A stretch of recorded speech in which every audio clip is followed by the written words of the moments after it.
The auditorium hummed with the low vibration of the ship's artificial gravity generators, a subtle reminder that this was not Earth.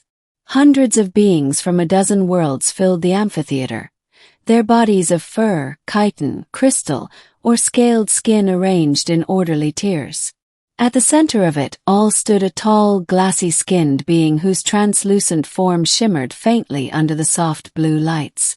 Professor Ron Till of the University of Galactic Ethics, Department of Sentient Behavior, was regarded as one of the most respected moral philosophers in the Orion Arm.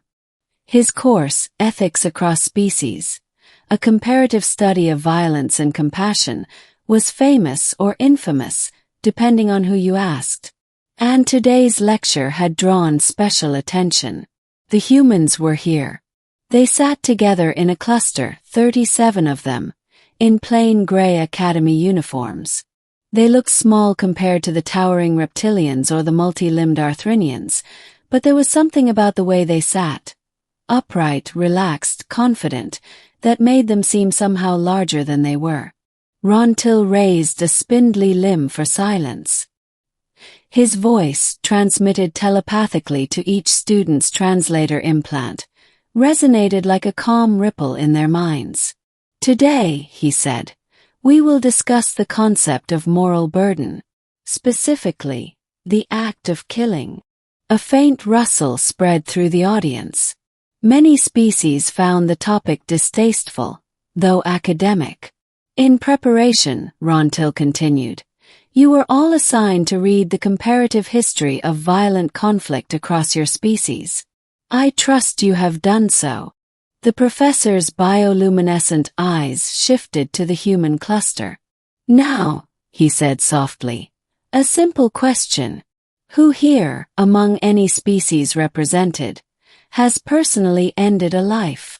Silence. Then, slowly, chittering clicks as Arthrinians raised none of their pincers. The Sidrathi, crystalline beings who reproduced through resonance rather than biology, pulsed a unanimous negative. The reptilian Krolus leaned back, smugly motionless. Then, as though on cue, every human in the room raised a hand. Every single one, except for one young woman near the end of the row. The room froze. Ron Till's glass-like eyes glowed faintly. Every human save one. The humans looked around at each other. No one seemed embarrassed. Some even smiled faintly, as if they had expected this question. The professor moved closer. Would someone care to explain? A young man, broad-shouldered, wearing a faded patch that read Earth Defense Corps veteran, cleared his throat. Sure, Professor. But, I think you should specify what you mean by life. Because for us, that covers a lot. Ron Till tilted his head. Life is life. I mean a conscious being capable of suffering. The young man shrugged. Then yeah, most of us have. A wave of disquiet spread through the amphitheater. The Arthrinians rustled in alarm. One Sidrathi emitted a note of disapproval so sharp it cracked a nearby glass. You have all taken life? Ron Till asked. A soft laugh came from another human, older, wiry, with eyes that had seen too much. You asked who's killed, Professor. You didn't ask who enjoyed it. The professor's light dimmed slightly, a nervous reflex of his species. Explain. Under what circumstances would a species so young commit such acts so universally? The young man nodded toward the woman who hadn't raised her hand. Maybe she should go first. She's the outlier. The woman hesitated, feeling every eye, human and alien, on her. She brushed a strand of hair behind her ear. I'm a xenobiologist, she said quietly. I've never killed. Not directly. Ron Till inclined his luminous head. And yet you share species with those who have. She nodded. Yes. It's complicated. Then perhaps, said Ron Till, we should begin at the beginning. The professor learns what war is. Ron Till projected an image in the air. A gentle blue planet turning slowly against a field of stars. Earth, he said. Population 8 billion. Average lifespan 82 solar years. History, approximately 12,000 years of civilization.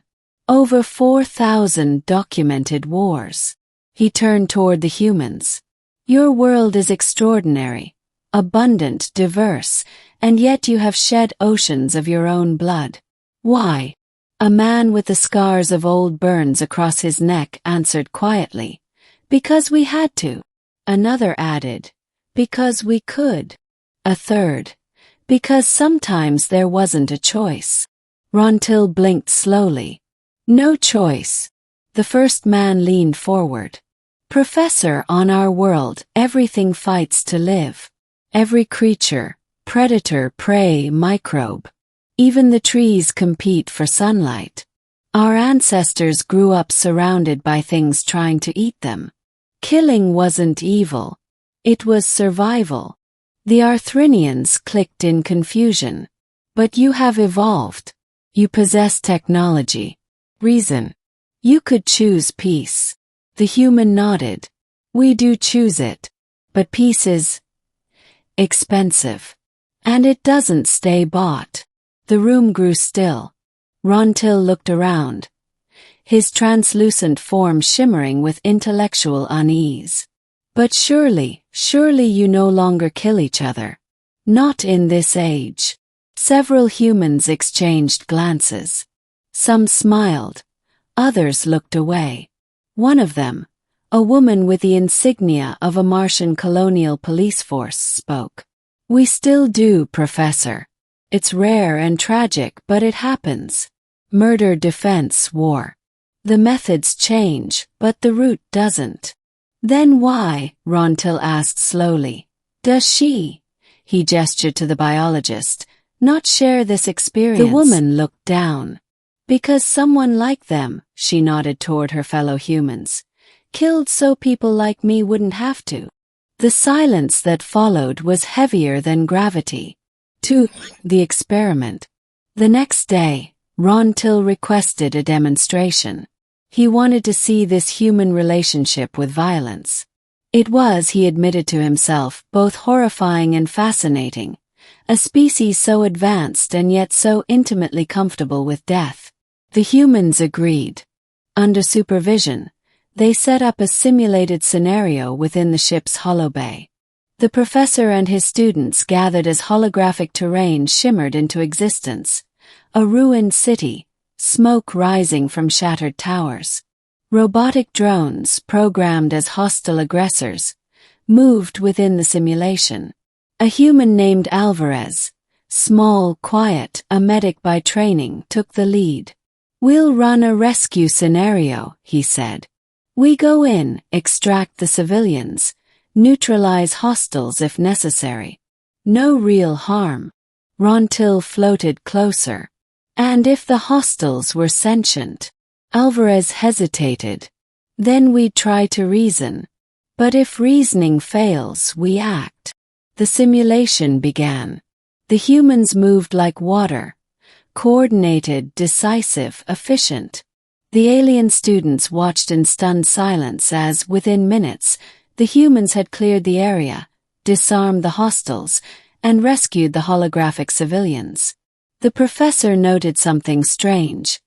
The humans didn't act with hatred or joy. They were calm, methodical. When a hostile unit lunged, one of them shot it without hesitation, then immediately checked to ensure no civilians were endangered by stray fire. After the exercise, Rontil approached Alvarez. You acted with remarkable precision. Alvarez nodded. We're trained to. You did not hesitate. Hesitation gets people killed. Rontil looked at the smoking remnants of a drone. You felt no remorse. The human's eyes softened. Every time. But remorse doesn't help in the moment. The alien professor said nothing. He felt, for the first time in centuries, unsettled. The one who hadn't killed. That evening, Rontil requested a private meeting with the young biologist. the one who had not raised her hand. They met in his office, a quiet chamber filled with glowing data crystals. "Tell me," he said gently, "do you feel apart from them? From your kind?" She smiled faintly. "No, I understand them. I just took a different path." "You study life," Rontil said. "Does their comfort with death disturb you?" She thought for a long time. "It used to. Until I realized something. And that is that every species in this galaxy survives because someone somewhere killed something else. The difference is, humans remember it. We carry it. We feel the weight." Rontil considered this. "And yet you all raised your hands." "Because we own what we've done," she said. "Even me. I haven't killed with my hands, but I eat food grown from animals others slaughtered. I live in safety others fought for. My hands are clean, but my life isn't." Rontil's glassy form dimmed and brightened slowly.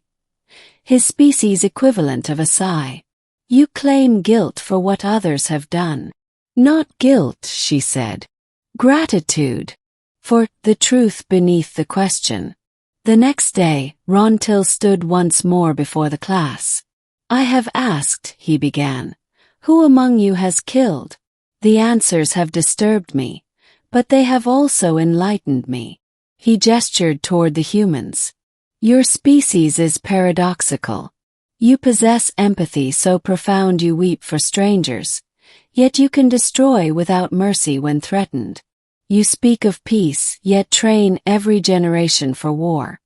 How do you reconcile these contradictions?" An older human, gray-haired, his uniform decorated with service pins, rose. "We don't reconcile them, Professor. We balance them. We kill so others can live. We destroy so others can build. It's not glory. It's a duty." Rontil's form flickered. "But you take pride in it." The man smiled sadly. "No. We take responsibility." Another student, the young woman again, stood.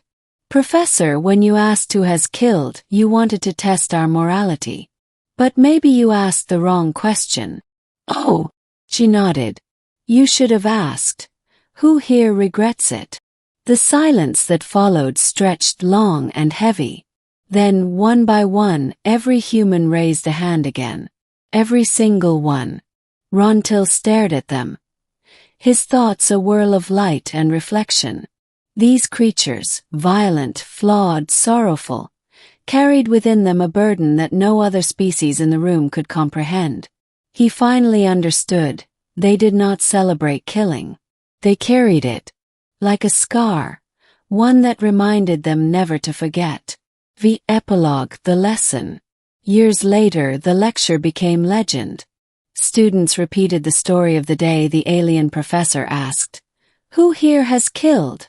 And every human raised a hand except one. They argued about its meaning, whether it was a tale of savagery or of responsibility. But those who had been there, who had seen the humans' faces, knew the truth.